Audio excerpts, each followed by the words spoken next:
Assalamualaikum warahmatullahi wabarakatuh. Welcome back bagi yang sering pantengin channel YouTube ini, dan selamat datang bagi yang baru membuka channel YouTube ini. Jadi, bagi yang belum atau bagi yang baru membuka channel YouTube ini, perkenalkan, nama saya Dela Sofi Alawiyah. Saya mahasiswa Prodi Ilmu Komunikasi angkatan 2019 Universitas Tanjung Pura dengan NIM E1101191044. Jadi di video saya kali ini, saya akan membahas tentang fenomena sosial yang biasa terjadi di lingkungan sekitar saya.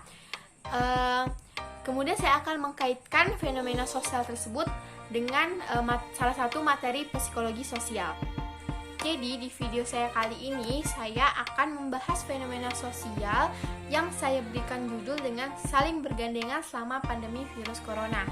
Nah, kita tahu dong, sekarang kita sedang menghadapi pandemi yang menimpa seluruh dunia termasuk Indonesia, yaitu pandemi virus corona.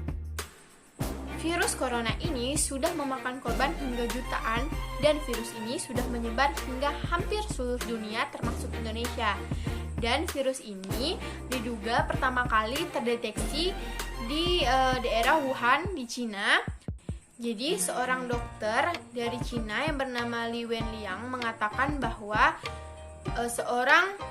ada beberapa pasien yang positif virus corona di Wuhan ini mengatakan bahwa sebelumnya mereka berkunjung ke salah satu pasar yang ada di Wuhan, yaitu pasar Huanan, di mana pasar tersebut menjual beberapa makanan yang berasal dari bahan yang tidak lazim untuk dimakan.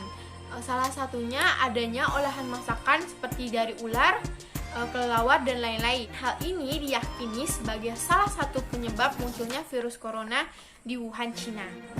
Di Indonesia sendiri, kasus ini pertama kali diumumkan oleh Presiden Joko Widodo, di mana ia mengatakan bahwa ada 2 WNI yang terpapar atau yang positif virus corona, di mana yang pertama berusia 31 tahun dan ibunya yang berusia 64 tahun. Diduga WNI yang berusia 31 tahun ini mengunjungi seorang WN Jepang di salah satu klub dansa pada tanggal 14 Februari. Hingga saat ini, kasus virus corona di Indonesia atau kasus orang yang positif virus corona di Indonesia sudah mencapai 50 ribuan lebih, dan orang yang meninggal akibat dari virus corona ini sudah mencapai 2 ribuan lebih. Jadi kita tahu dong, dampak dari virus corona ini banyak sekali. Yang paling banyak terlihat itu pada segi ekonomi, di mana banyaknya ledakan PHK karena banyak pegawai-pegawai perusahaan yang diberhentikan secara terpaksa oleh perusahaan. Bukan hanya itu, krisis ekonomi juga menjadi dampak paling besar akibat virus corona ini, di mana banyaknya penutupan toko, mal, serta tempat-tempat wisata yang mengakibatkan orang-orang yang bekerja di tempat tersebut tidak bisa bekerja dan tidak mendapatkan penghasilan untuk menjalani kehidupan mereka sehari-hari. Dalam hal ini mengakibatkan banyak mereka yang mengalami kesusahan dan kesulitan selama pandemi virus corona ini. Mereka yang kehilangan pekerjaan, mereka yang tidak mendapatkan penghasilan seperti yang sudah saya jelaskan sebelumnya, mereka lah yang sangat-sangat membutuhkan uluran tangan kita yang siap membantu mereka. Jadi saat inilah di mana mereka yang mampu membantu mereka yang tidak mampu, serta mereka yang punya membantu mereka yang tidak punya. Dalam segi ekonomi, biasanya bantuan ini dapat berupa pembagian sembako, di mana kita tahu tidak ada orang yang tidak memerlukan makanan.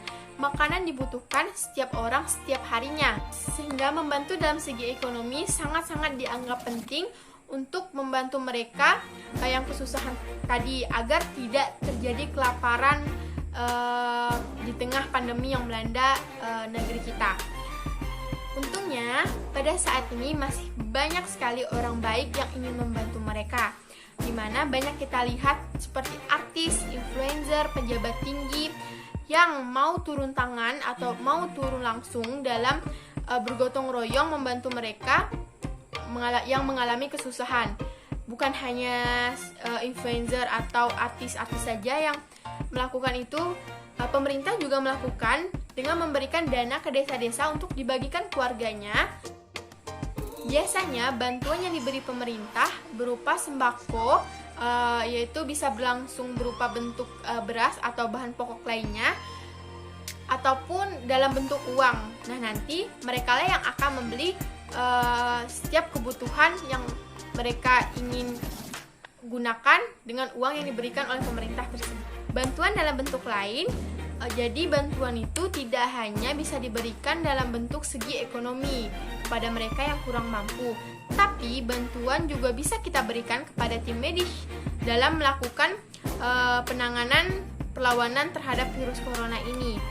Jadi kita harus mengikuti semua himbauan yang diberikan pemerintah untuk mencegah penularan dari virus corona ini.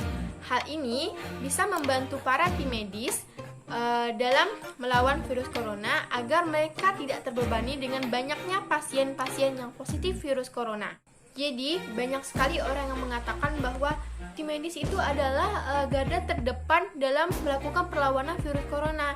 Tapi itu salah teman-teman, bukan hanya tim medis yang merupakan garda terdepan dari perlawanan terhadap corona ini, tapi diri kita sendiri juga merupakan garda terdepan dalam membantu tim medis untuk melakukan perlawanan terhadap virus corona ini. Kitalah yang harus menjaga diri kita yang belum terkena ini agar mencegah penularan dan membantu tim medis untuk mengurangi beban-beban mereka. Banyak sekali mereka yang mengatakan bahwa tim medis kan merupakan garda terdepan dalam perlawanan virus corona. Nah, jadi banyak sekali mereka yang acuh sekali untuk melakukan pencegahan dalam penularan virus corona ini, karena mereka menganggap kalau saya pun terkena virus corona, nantinya ada tim medis nih yang bakalan mengobati saya agar saya bisa sembuh kembali. Jadi, dari diri kita individu masing-masing, kita harus menanamkan bahwa saya tidak boleh terkena virus corona ini, karena bukan hanya saja saya yang akan terkena jika saya positif, namun orang-orang yang di sekitar saya juga akan bisa ikut terinfeksi virus corona ini. Sehingga kita harus saling bahu-membahu dalam melawan pandemi ini dengan cara mengikuti semua himbauan yang diberikan pemerintah kepada kita untuk kita laksanakan agar mengurangi beban tim medis yang kewalahan mengobati pasien-pasien yang semakin hari semakin banyak akibat penyebaran virus corona yang semakin tinggi. Nah, sudah tahu kan cara membantu tim medis dalam melakukan perlawanan dari virus corona ini ialah mengikuti semua himbauan yang diberikan pemerintah. Nah, pasti udah tahu semua dong apa aja yang dihimbaukan pemerintah kepada kita. Jadi, dari fenomena yang saya jelaskan tadi, yang saling membantu satu sama lain, intinya adalah kita harus saling berempati dari satu individu dengan individu lain. Kita harus saling bisa merasakan apa yang dirasakan oleh orang lain.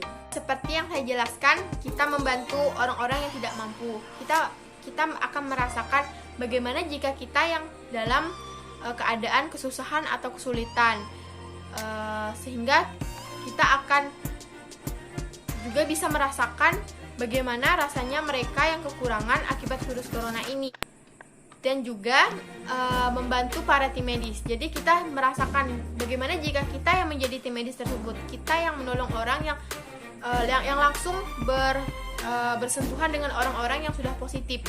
Apakah kita juga mau membebani diri kita sendiri jika kita seorang tim medis? Otomatis kita tidak mau dong. Nah, hal itu bisa kita lakukan dengan rasa empati terhadap tim medis yang bersusah payah melakukan perlawanan.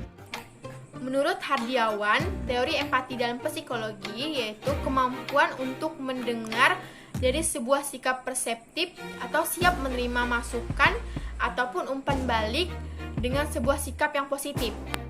Biasanya empati itu kita artikan dengan ketika kita merasakan apa yang dirasakan oleh orang lain, atau bagaimana jika kita yang berada pada situasi atau kondisi yang dialami oleh orang tersebut, sehingga kita juga akan merasakan perasaan yang sama dengan orang yang sedang mengalami kondisi atau situasi tersebut.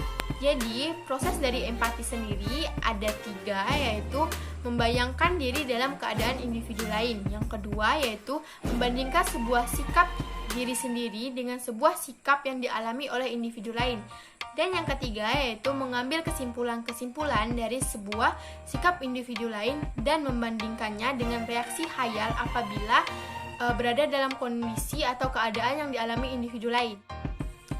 Sekian dari penjelasan saya kali ini tentang bahu-membahu atau saling bergandengan tangan yang saya kaitkan dengan rasa empati kita terhadap individu lain. Jika ada salah kata, saya mohon maaf. Wassalamualaikum warahmatullahi wabarakatuh.